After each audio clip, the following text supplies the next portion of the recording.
അന്നദാന പ്രഭുവേ നിൻ ആശ്രയം യാചിച്ചുകൊണ്ടഗതികൾ നിന്നാമം ധ്യാനിക്കുന്നു.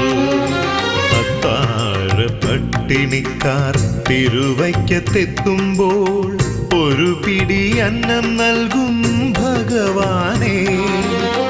അന്നദാന പ്രഭുവേ നിൻ ആശ്രയം യാചിച്ചുകൊണ്ടഗതികൾ നിന്നാമം ധ്യാനിക്കുന്നു. ഓ ശംഭോ ശിവശംഭോ സ്വയംഭോ